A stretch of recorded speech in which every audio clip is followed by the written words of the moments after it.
equals 17 minutes. Okay. Oh, uh, hello and welcome to Toast Talk 95, District 95's very own podcast. My name is Shahrukh Hussain and I'm the manager PR for District 95. The goal of Toast Talk 95 is to part the curtain and show you the people behind District 95 who are running Toastmasters in the district. In any of these countries, if you have a club, if you want to start a club, if you want to become a member, Denmark, Faroe Islands, Germany, Greenland, Iceland, Norway, Sweden. I'm here in Norway. If you want to start a club, you can get in touch with us. Today, I have the privilege of introducing a Toastmaster of the Year, Gustaf Winberg. He's also the VP Education of Frederiksberg Toastmasters and the current president of Amager Toastmasters, a club that he's sponsoring. And we will learn how to sponsor and what are the things after we talk to him. Thank you for joining us, Gustaf. How are you? I'm very good. I am looking forward to the holidays and spending some quality time with my family. Fantastic, fantastic. So, as I take everybody through Toastmasters and as I said in the start, that we're going to talk about the people behind in Toastmasters International, the people who run the clubs, the people who've been area directors, who are area directors, division directors, or there's so many designations. It's like a designation soup. So Yeah. it's not an alphabet soup. It's a designation soup that we have, and then the DECM and the DCM and DOT and COT, and I love them all. So we're going to talk about that. But before we do that, we'd like to learn a little bit about yourself, about your background, your education, whatever you want to share. Of course. Thank you so much, Shahrukh. The one sentence I would use to describe myself is that I love and embrace challenges, even if they feel terrifying at times. And I consider myself to be an international Swede. I'm based in Malmö, Sweden, but I've actually lived in four different countries. And I studied business at university. And when it comes to work experience, I mainly worked in IT, but also I have experience in executive recruitment and some experience in healthcare and security, all related to service. Wow, service. That's a very difficult thing to do, because you're dealing with human beings while giving the service, no matter what field, and it's tough. It's not easy. In the book by Philip Kotler, Service Marketing, there's a topic there. I don't know if they're converted into a chapter. It says services stink because no matter what you do, you're going to hear about it. Somebody somewhere is going to be dissatisfied about it. You're never getting 100 on 100 forever. It will happen. There will be sometimes you will get 100 out of 100. Sometimes it's not going to happen. So I understand that you're a people person by that. So let's Yes. talk about your journey at Toastmasters. So when did you learn about Toastmasters?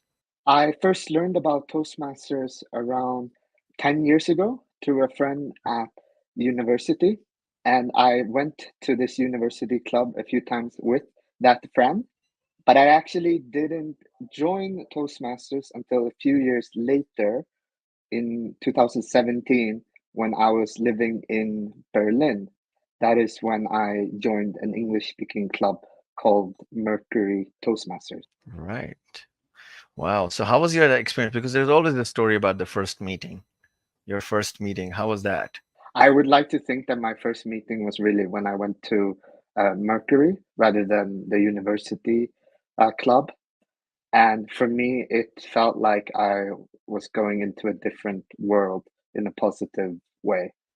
One of the first people that I met when I walked into a room was this giant named Roy, who's three times bigger than me. And he looked at me, smiled, he said welcome, and then he gave me a hug because I didn't know anyone there. But right off the bat, I felt very comfortable and I loved the meeting. Afterwards, I also went to a restaurant with some of the members, and it was one of it was just a great evening overall. Hmm. Yeah, they talk about in the trainings as well that you need to create an environment of warmth and welcomeness, and it's a common sense thing, but I've noticed that some people don't get it right immediately. They need to be trained into that, and I think Roy did a good job. I'd like to thank him if ever I meet him, that he welcomed you, because it's the environment that's fantastic. So you mentioned that you see Frederiksberg Toastmasters is in Denmark, and you said you live in Sweden. So are you traveling every week from one country to another? Yes, Oh my everyone God, is that's shocked fantastic. when I tell them, because there's no reason. It's not like I work there. It's not that I study there or that I live there. The only reason why I go to Copenhagen once or twice a week is for Toastmasters. Wow, that is fantastic. And that shows commitment. So people who are saying, you just take away the excuses. You're tough. And that toughness actually is inspiring. I'll share an example of one of the members. There are two members who actually traveled over 3 hours, but one way to come to our club in Oslo Toastmasters. I understand that obviously Malmo is not that far from Copenhagen. You explained, but it's just like when I'm like at home, and I think everybody goes through this. Now today I don't want to go. Let me just hang in there. It's just like 2 hours of a meeting. Let me do it later. Let me do it later. But then I remember Linda. She travels 5 hours on a bus or a train from Kristiansand to Oslo every other week, and Wow. she's there, and it's amazing. And she is, and her improvement in Toastmasters is amazing. And you are also an inspiration for doing that. So you started a club, and you started a club in Copenhagen. That is fantastic. So before we go into the details of your new, let me just take a little moment and ask you about your role as VP Education. How's that going? And you've already been, because I want to talk to you about your role here, and then we'll talk about your past experiences in the 6 years that you've been a Toastmasters and you've had a lot of roles. Of course, So, sounds good. So my role as VP of Education for Frederiksberg Toastmasters is I support all the members in their educational journeys, and we actually have 54 members. We're the biggest club in Denmark, so it's a bit of a challenge as VPE to support and give excellent service to that many members. But some of the tax tasks or responsibilities are to plan the meetings, to support the Toastmaster who's the host of the meeting for the non-Toastmasters who are watching this. I also schedule the speeches, and I'm also a contact person to answer questions for the members if they have about pathways, or if they have a question about Easy Speak, which is the website we use to manage our meetings in our district. And it's very meaningful. It's the second highest ranking officer behind the president in a board, which means that if the president is not at the meeting, then it's me who is presiding, starting and closing the meeting. And I'm also a part of the district council since I'm the VPA. yes, the district council. So as I've discussed this before with other Toastmasters, and it is so amazing that structure of Toastmaster that helps us understand, okay, how do you run an international organization? You just don't know how, you're not taught how to be a leader in a club. You're taught to be a leader in the world international scenario, especially with Europe being a important district 95, having 7 countries and trying to promote new clubs. So that's amazing. So for people who are not members, let me just tell you that there are 7 board members for every club.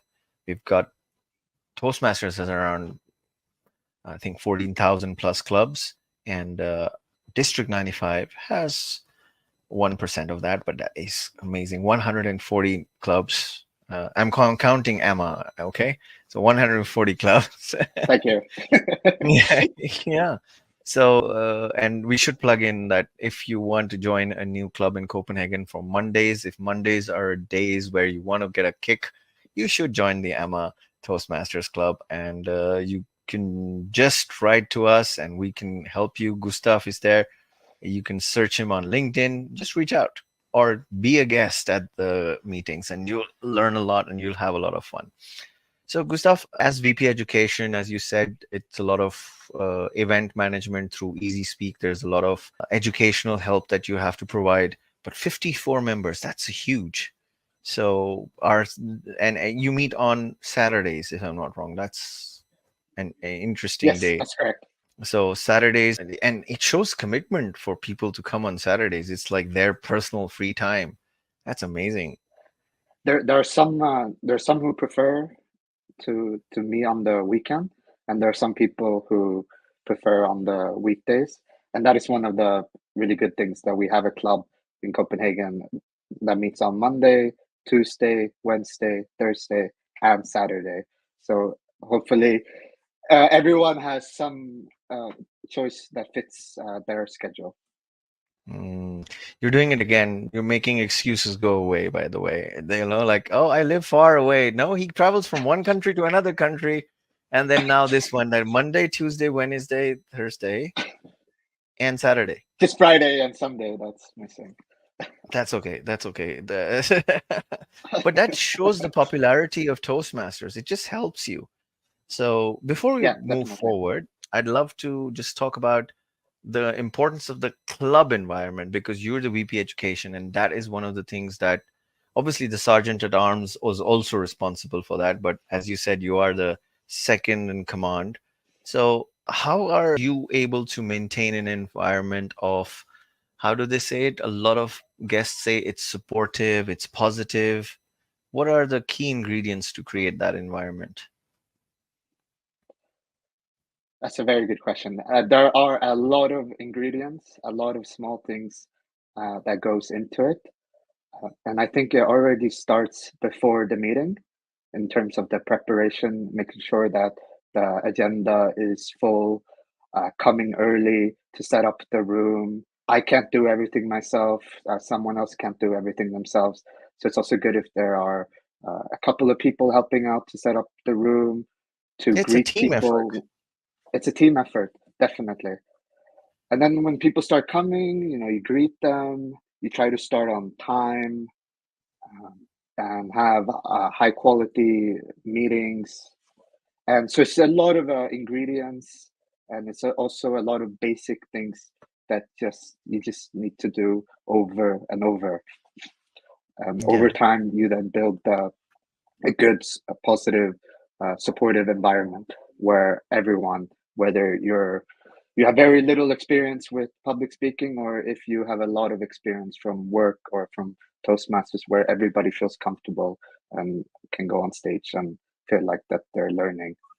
Yeah. And I've noticed that a lot of your club members also travel, and I assume that you've traveled yourself, because you've not only been in this role of VB education, you've had other roles. Can you tell us about the roles that you've had in the club and at the district? Of course. So on the board roles that I've had are president, vice president of education, and uh, vice president of public relations. When it comes to the district, I've had two positions. 2 years ago, I was the area director, which at the time consisted of 5 clubs in Copenhagen. One of the clubs Oh, was online. And then the year after, or last year, I was the Division G director. Division G consists of all the clubs in Denmark and Skåne, Sweden. It's around 270 members. And what the area director does is that they support the different boards in that area, mainly the president, but it could also be maybe the VP of education or another board member. And you're responsible for conducting two club officer trainings, which is for mainly for the boards and are 4 hours each minimum. And then as division director, the year after, I mainly supported the area directors. Wow. And of course, you being humble, obviously you must have arranged and supported the area directors and then the division competition. How was that experience? It was very meaningful. It was very difficult because I was the main organizer for the Division G conference last year, and it was the first time that Division G had a conference or contest where we could go in person. Because of COVID, the previous three were online, and our Mhm. division is very new. And it Mhm. was also the first division conference or contest where it was hybrid. So we had around 65 people come in person from all over Denmark and from Skåne, Sweden. And we also had around 10 people, 10 to 15 people joining online, and we needed to have the technology set up. I learned a lot from from being one of the or being the main organizer for that. Yeah, I can imagine it's not easy, running a small little workshop, which you run in a company. I used to work for a cement manufacturing company, and then later on in an airline company, which was managing the ground handling. So it's relatively easy because you just need to arrange a place for them to sit, for you to present, and then you give your presentation, which you prepare, and then you do it over again. But to do a division conference, I mean, that's amazing. And Gustaf, I met Gustaf as a target speaker in the evaluation contest, in the division contest for Division B. So you were arranging Division G while you were participating as the target speaker as well in Division B. Division G as division director, and then wow, you're doing a lot in Toastmasters. Yes, especially last year was very busy. But I feel like that the division directors last year we were so close, so we it was so good the way that we were supporting each other. So even if it was a bit stressful, it was more. I really wanted to support Klaus, who was the Division B director last year. So that's why when he needed a target speaker, I said yes straight away. Yeah, class is amazing. I'm going to interview him soon as well. But something I'd like to add here is that it is a lot of effort to set up these things and appreciation to the whole district. And something that you should know when he said last year, it meant Toastmasters last year. Because the Toastmaster year runs from 1st of July till the 30th of June. So it's the same 2023. So I met him in March. I suppose that was when, or April. April was the division competition. So it was a lot of fun and participating and attending conferences is always a pleasure. Have you attended conferences before? How was your experience? Can you share that? Of course, as part of my 6 years, I've attended three in person, and Wow. the reason why I haven't attended more was because of COVID. There were 3 years where we couldn't, and the most recent one was in Aarhus in Denmark, and that was in May. It was absolutely fantastic. It was very meaningful, both in terms of seeing the contest where you have winners from all over Germany and Scandinavia. So the quality of the evaluations, the table topics, the speeches, just that, witnessing that was very, I learned a lot from that. And also, but secondly, why I really like attending conferences is because you get to connect with members in Germany, all over Scandinavia. So I think those are the two main things that I why I attend these conferences. Fantastic. And while we're on the topic of conferences, we're going to have the next district conference in Duisburg, Germany. I think that's also. I think you're going to be there because it's I think a 3 hour travel time or 4 hour travel time. It's not that far, and I'm telling you, I've seen the place where they're planning the whole competition. I was there. It's amazing. The ticket sales will start in mid-Jan, but bookings for, you can save the date right now, start looking for good flight deals if you're flying in. But if you're from Germany, we're expecting a lot of people coming in for Germany. It's going to be a big event and it's going to be a lot of fun. The agenda is already finalized, the workshops. I mean, I'm excited for the workshops and the competition. I wish I could speak German and enjoy the. I'm going to still sit through the German final competition and any competitions I can, but I'm looking forward to attending the workshops that they've planned. And Sportschule is just an amazing place. So many different grounds and places. The team, Guido and Christian and Jan, are fantastic. They're doing a lot of work, and I've seen some of the designs that they've come up with and the concepts. It's amazing. So yeah.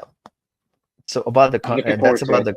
the. Yeah, I want other clubs to actually start talking about it because you want people from your club there in the crowd. It just helps that when you're talking, you have someone to back you up. I mean, it it's motivating. I remember again, I'll mention Linda. She was there. I could see her. I was online when I was participating in the table topics competition in the area competition, and I could see her. But I was just it was positive. Could see other participants on the screen on Zoom, but Linda being there and just and it just gives you energy. And I was away. I was in Oslo, and she was there in Sweden and the area competition. She was participating as well, and it was amazing. And I think we should think about it as clubs that we will not only send in a champion from our club who will probably win the area and the division and the district, and in the English one go ahead, but also support them. It's just a good thing for planning. So, in the end, I'd like to ask you, which a question that I ask a lot of people is, what do you get out of it as a volunteer? Because you're spending your energy, time, your money, you're you're paying for your membership, and of course, for you traveling from one country to another country every week, it's a lot. So, what do you get out of it? One of Toastmasters' slogan is where leaders are made.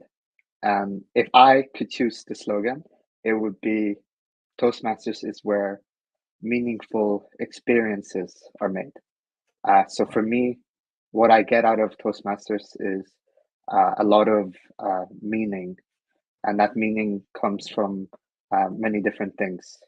One is connecting with extremely positive people who are supportive, and I'm also supportive to them, and they're supportive to me.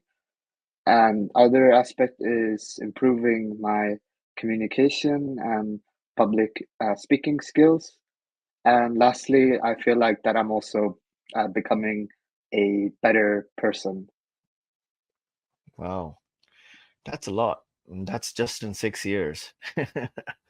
And you've had a very full experience since obviously you've done. And I remember Amir talking about you about his interview when we were talking about becoming a paperless uh, club, you know. And by the way, at Oslo, we've implemented, basically learned from you and then implemented it. And we had Jan over, who was a member of your club in Frederiksberg, and he was excited to see, okay, that's a different version of doing the paperless thing, but you're nearly there. He was Yeah. quite happy. And your club and has been the flag bearer of paperless, and we're very thankful to you to come up with a whole system. You didn't just do it, implement it, and then you kept it within the club. You went out and announced it, and I would urge everyone to do that. That is fantastic. Thank you, Gustaf, for coming up with it. And Amir mentioned that he could not have done it if you wouldn't do the back end work. I got my first report evaluation. It is fantastic. The different criterias that just gives you a better picture of, okay, these are the areas I can work. I can work on my strengths in this speech, and this is how I can pick and choose based on my feedback. And as Amir mentioned, hey, it's better not to read handwriting, you know. So, No, definitely. And I would just like to say that Amir has also, he's done a lot with that. And there's another board member that I want to give a shout out to, is Kwan Lin. She's the treasurer. ah, And so I think it's very difficult to do something like this, especially since it was new and it wasn't perfect in the beginning. So we had to be open about it, take the feedback from the members, but also from the board members, so that we could get it quickly up to a high quality as well. And then now it's almost like it feels like we've been doing it for a long time, but it's really it was it's still quite new. yes, and kudos to you guys for implementing it. And if you are somebody in any of these 7 countries, please reach out to us through Facebook. Just write Toastmasters District 95. You'll probably find it. And then LinkedIn. This is also the link, D95 Toastmasters, District 95 Toastmasters. And we will be there. In the end, I'd like to ask Gustaf if you want to say a few words. As a closing remark, Yes, or yeah. I'll say the question again. They'll edit it. Don't worry. I'll say that question. In the end, I'd like to request Gustaf to send a message to everyone or say a few words. I've been a proud member of Toastmasters for 6 years, and as I've mentioned in this podcast, that it means a lot to me. And if this is the first time that you've heard about Toastmasters, then I really recommend to visit a club, because that's the best way to find out if Toastmasters is for you. Thank you very much, Gustaf, for your time. I know it's not easy, but you took time out and I learned a lot from you. I mean, this was one of the uh, best times that I've spent in today, and I had a Thank very you. good day, and you just made it even better. In the end, I'd Thank you like so to much. request, oh, well, you're welcome. In the end, I'd like to request everyone who's watching in the district or anywhere in the world, please do not forget to reach for your dreams, because dreams will become a reality if you just keep on reaching for them. Thank you very much, Gustaf. Thank you, everyone, for watching.